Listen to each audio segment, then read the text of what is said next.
Hey, salut à tous et à toutes, c'est Nicolas et aujourd'hui on se retrouve pour cette 39e critique, cette fois-ci sur Kingsman, le Cercle d'Or, qui est du coup le deuxième opus de la saga débutée en 2014 par Matthew Vaughn, qui du coup était le réalisateur et les scénaristes du premier Kingsman Service Secret.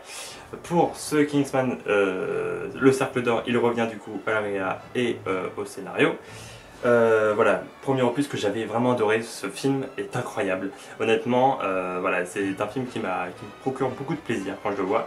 Et donc voilà, pour ceux qui ne l'auraient pas vu, foncez voir le premier. Bon, j'imagine que vous avez vu le premier, si vous êtes attiré par le 2, ça semble logique. Dans tous les cas, là, voilà, je suis allé le voir en avant-première qui proposait du coup une soirée où on revoyait le premier opus avant le deuxième opus.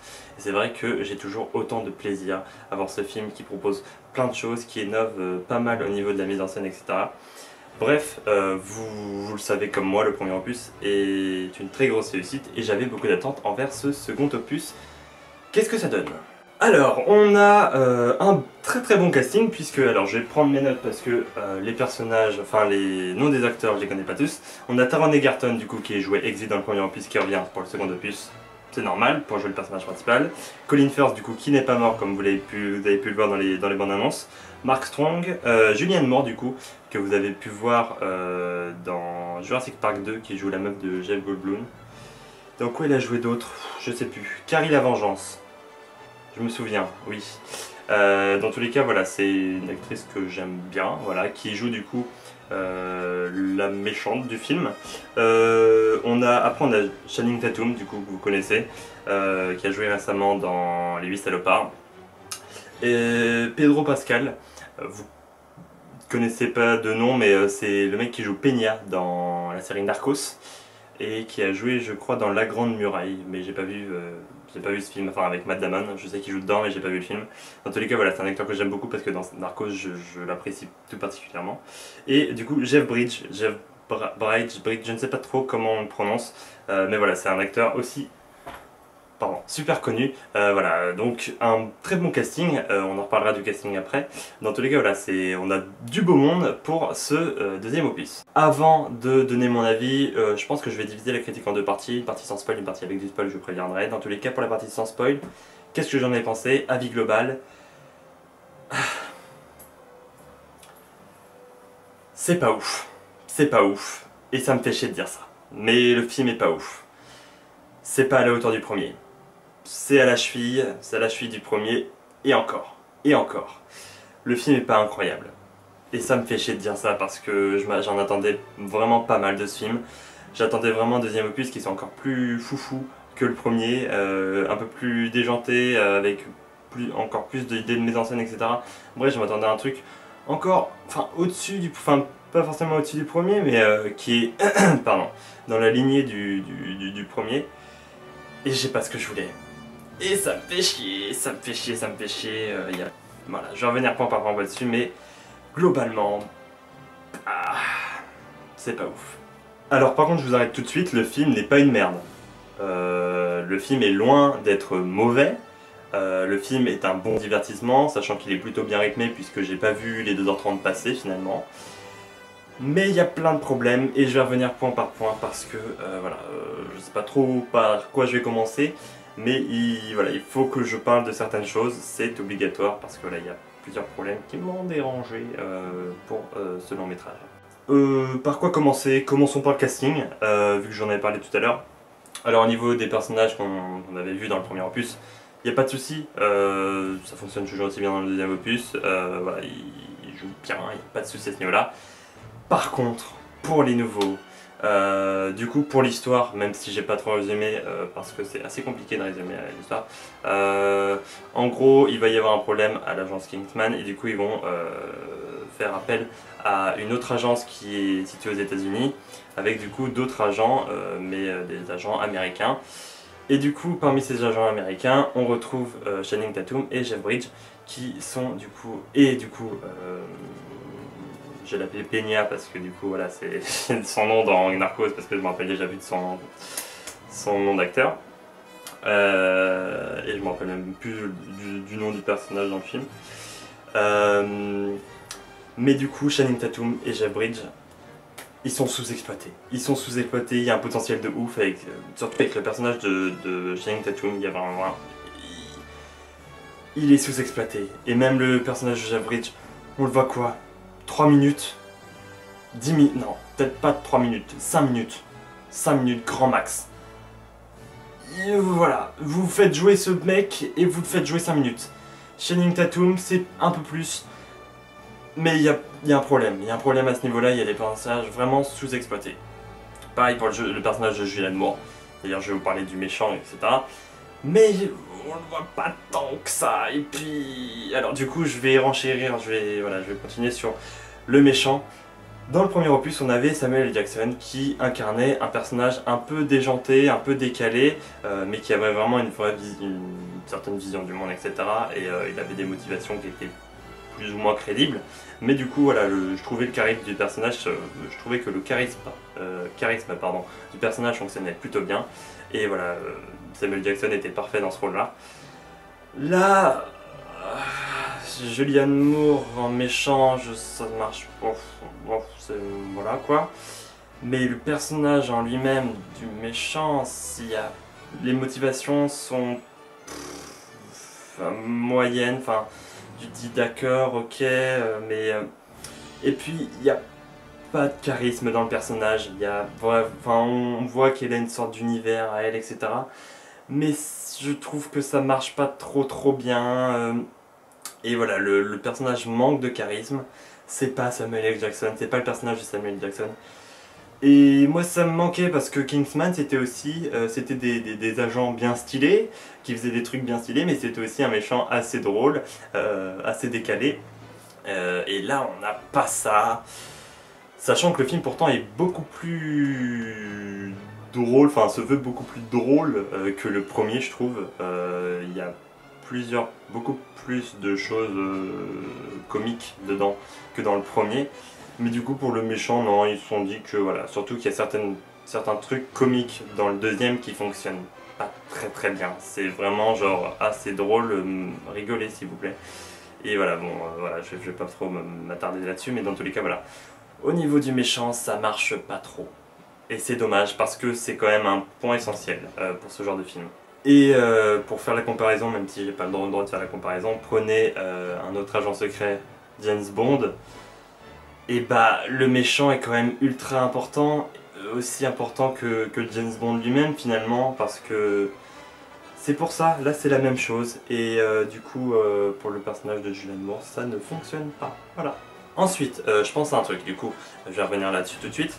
Je sais pas si c'est le fait d'avoir vu le premier opus juste avant le deuxième, mais j'ai trouvé que dans ce deuxième opus, il y avait beaucoup trop de refs au premier. Genre il y a plein de scènes où ils sont en train de... Enfin, les scènes qui sont clin d'œil au premier en mode « Ah t'as vu, regarde, c'est comme dans le premier opus. Eh regarde, t'as vu, c'est comme dans le premier opus, c'est trop drôle, là là là. » Et j'ai trouvé qu'il y en avait beaucoup trop et ça m'a un peu saoulé en mode « C'est bon, j'ai compris. » Par exemple, la mythique scène du bar dans le premier, là c'est genre en mode « Ah regarde, c'est la même chose, c'est drôle. » C'est chiant quoi, d'accord, ok, on a compris, tu veux faire pareil. Il y a certains plans qui sont les mêmes que dans le 1 et d'accord, tu veux faire un clin d'œil à ton premier opus. Mais calme-toi, ça va. Tu dois créer quand même un deuxième film, tu dois pas te reposer sur ce que tu as fait dans le premier. Ok, tu veux faire des clins d'œil pour ah oui, d'accord, t'as bien aimé le premier, regarde, on te refait la même chose, c'est drôle. Ça va. Tu poses ton arme et tu continues à faire ce que tu as à faire. Voilà, tu fais ton travail de deuxième opus. Tu crées un deuxième film. Tu fais pas la même chose que le premier à chaque fois. On a compris, voilà. Et j'ai trouvé ça un peu saoulant.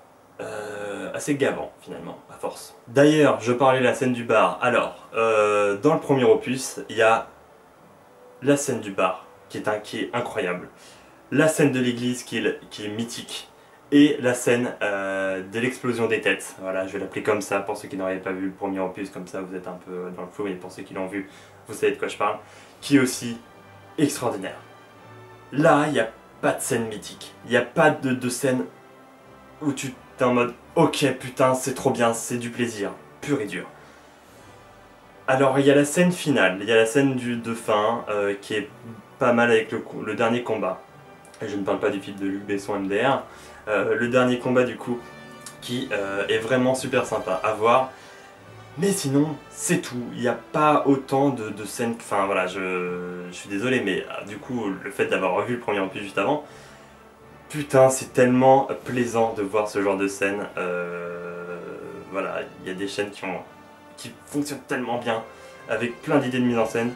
Et là, du coup, il y en a une à la fin qui est super sympa, mais sinon, en vrai, c'est tout. Et je trouve que ça manque, ça a manqué là, à ce niveau-là. J'attendais à chaque fois une scène comme ça, et j'ai dû attendre jusqu'à la fin du film, et c'est un peu dommage. Ensuite, pour parler de la musique, alors là encore, le fait d'avoir vu le premier opus juste avant, ça m'a permis de me rendre compte que les thèmes sont en fait exactement les mêmes que le premier opus, et ça c'est un peu chiant. Il faut créer des nouveaux thèmes. Alors, il y a des nouveaux thèmes qui sont créés par rapport du coup, en gros ça reprend les thèmes du premier en rajoutant quelques notes un peu typées américains. Mais sinon, la plupart c'est les mêmes thèmes. C'est... Faites innover un peu, faites des nouvelles choses. Et en gros, j'ai l'impression que le film pioche tout le temps dans le premier et ne crée rien à lui. Et c'est vraiment dommage. Alors on voit vraiment que... Enfin, on comprend que le film veut se donner un... Genre en gros veut paraître comme le premier, mais avec un côté américain, etc. Cowboy un peu, machin. Mais du coup, au niveau des thèmes musicaux, c'est juste genre on rajoute deux trois trucs pour faire western, yo, yeah, et c'est tout quoi. Et ouais, la bande originale est beaucoup moins moins ouf, moins folle que celle du premier opus. Les fameuses scènes dont je vous ai parlé auparavant étaient accompagnées par une BO géniale. Là, c'est voilà, c'est assez redondant au niveau de la bande originale. Voilà, c'est redondant parce que du coup, bah, j'ai déjà tout entendu dans le premier opus, j'ai pas envie d'en entendre la même chose. Proposer des nouvelles choses, voilà. Et là encore, il y a un problème. Du coup, je parle un peu du scénario à droite à gauche, je vais revenir là-dessus, mais je vais surtout l'aborder dans la partie spoiler. Il y a des incohérences, il y a pas mal d'incohérences, il y a plusieurs facilités d'écriture et genre des grosses facilités d'écriture. Donc, et ça c'est quand même vachement chiant. Et ouais, au niveau de la structure globale du scénario, c'est plus ou moins la même que le premier. Donc elle fonctionne plutôt bien. Mais du coup voilà, il y a 2-3 problèmes. Mais voilà, comme je vous l'ai dit, les 2h30 passent bien.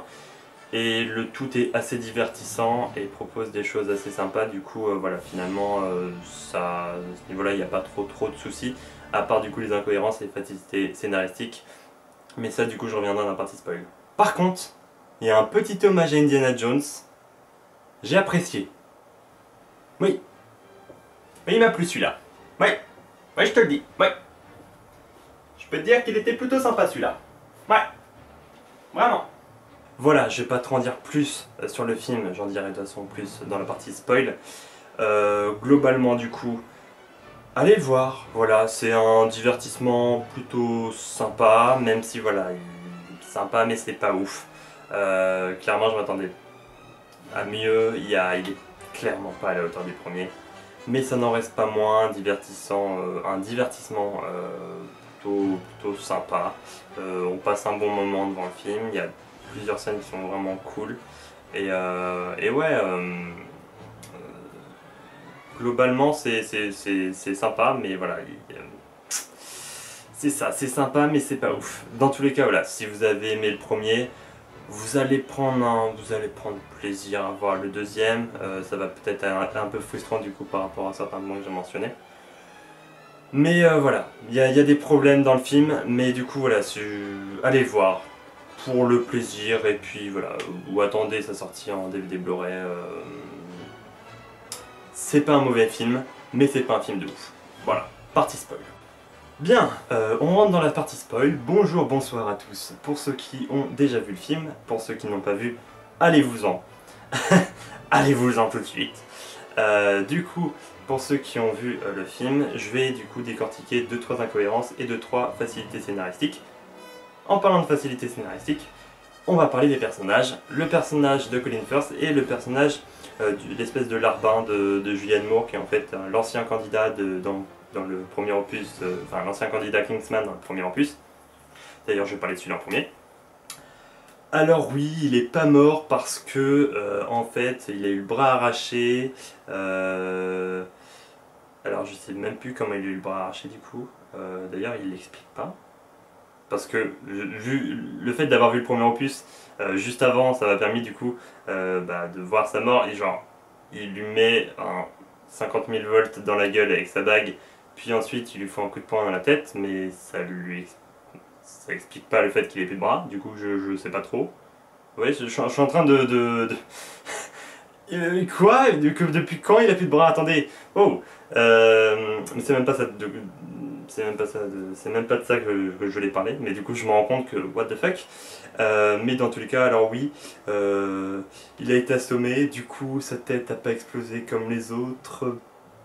Ah, il y a un petit raccourci, une petite facilité scénaristique à ce niveau-là. Mais au niveau des bras, du coup, je sais pas si vous avez, si c'est moi du coup qui ai loupé un truc ou si c'est vraiment pas expliqué. Non, je cherche, mais voilà, le fait d'avoir vu le premier opus juste avant, non, c'est pas expliqué. Ou alors j'ai un gros trou de mémoire, mais dites-le moi dans les commentaires hein, si vous avez la solution. Mais le personnage de Colin Firth. Alors oui, alors en fait, ok, on l'a tué d'une balle dans la tête. Ok, mais il est pas mort. Il est pas mort pourquoi? Parce qu'il y avait l'agence aux États-Unis qui était déjà sur le coup. Ils avaient des caméras partout. Ils sont allés au bon endroit, au bon moment, juste après que Valentine soit parti pour vite le sauver avec une technologie incroyable qui permet, juste comme ça, en foutant un patch sur la gueule, qui permet de restaurer avec une nanotechnologie le cerveau, etc. Quoi? Wow! C'est tellement visible à 100 000 km qu'il voulait juste genre... Soit l'acteur il a dit j'aimerais bien rejouer dans le deuxième, mais tu es mort, c'est pas grave. Ou alors le personnage, enfin le Matthew Vaughn aimait beaucoup trop son personnage et du coup il s'est dit putain pourquoi je l'ai tué dans le premier opus, il est quand même bien, allez si je le foutais quand même dans le deuxième opus parce qu'il est quand même bien apprécié par les gens etc. Je sais pas trop comment ça s'est passé mais ça se voit tellement que c'est genre pas du tout, enfin c'est tellement facile de faire ça, alors oui il y a ça machin. Et c'est pas très crédible. Alors je sais qu'on est dans l'univers de Kingsman, il y a des choses assez surréalistes et il y a plein de choses que j'accepte. Mais c'est quand même un peu facile de faire ça. Donc ouais, moi j'ai pas du tout, je me suis dit ok d'accord, il se fout un peu de notre gueule. Vraiment c'est un peu facile de faire ça. Donc déjà c'est problématique, voilà. Ensuite, alors, je voulais parler de la morale. À la fin, il y a une espèce de pseudo-morale. La drogue, c'est pas bien, il faut pas en prendre. C'est bateau, ça. Je trouve ça vraiment... Ouais, bateau. Genre, les personnages, genre... je sais que je crois que c'est un des potes à Exy, du coup, qui est paralysé... à cause après avoir pris de la drogue et genre ensuite genre une fois qu'il revient lui-même, ah je prendrai plus jamais de ça, c'est terminé, plus jamais la drogue, c'est genre vraiment tu te dis ok tu veux dire que la drogue c'est pas bien, on a compris. Ouais non vraiment c'était assez gros je trouve, au niveau de la morale c'est genre vraiment ça c'est pas genre t'aurais pu faire un petit peu plus implicite hein, on va dire. Donc à ce niveau-là, voilà, c'était un peu... c'est maladroit, on va dire. Voilà, alors il y a trois autres trucs sur lesquels je voulais revenir, mais je me souviens plus, finalement. Voilà, je suis un peu un blaireau. J'aurais dû noter tout ça, et je l'ai pas fait. Voilà, du coup, je pense qu'on va s'arrêter là. Voilà, je vais pas non plus détruire le film, puisque finalement, il en reste pas moins super... super, pas non plus... Il n'en reste pas moins sympa. Mais voilà, c'est vraiment pas le film que je voulais voir. Je voulais voir vraiment encore plus. Qu'il soit à la hauteur du premier, il l'est pas. Du coup, voilà. Voilà, j'espère que cette critique du coup vous aura plu. J'attendais, c'est un des films que j'attendais beaucoup. Le prochain film que j'attends beaucoup du coup c'est Blade Runner 2049. Voilà, n'hésitez pas à me donner votre avis sur le film dans les commentaires, savoir si je suis le seul à penser ça parce que je sais que même si les retours des États-Unis sont assez mitigés, j'avais regardé du coup les retours aux États-Unis pour le premier opus qui était aussi assez mitigé, du coup je me suis dit ok, ils sont dans le délire de pas aimer, de pas aimer vraiment Kingsman et le premier opus et le deuxième opus. Du coup je me suis dit bon, pas de panique, surtout qu'ensuite j'ai vu les retours français qui parlaient d'un très très bon Kingsman, d'un excellent Kingsman. Là du coup je suis pas trop d'accord avec eux. Du coup je sais pas si je suis le seul à penser ça ou si vous aussi, voilà, si vous aussi vous pensez un peu comme moi. Donc voilà, je suis pressé d'avoir votre avis. Merci d'avoir regardé cette vidéo jusqu'à la fin, n'hésitez pas à vous abonner si ce n'est pas déjà fait, à mettre un petit pouce bleu et du coup un commentaire. N'hésitez pas à me suivre sur ma page Facebook, je fais plein de critiques, faut pas viser non plus, quelques critiques écrites voilà, de films que j'ai pas forcément envie de faire en vidéo ou pas forcément assez de choses à dire pour faire en vidéo. Bref, c'était Nico, à bientôt pour une nouvelle critique ou une nouvelle vidéo, la chronique arrive, ne vous inquiétez pas, et plein d'autres projets. Bref, c'était Nico, ciao et du coup à bientôt.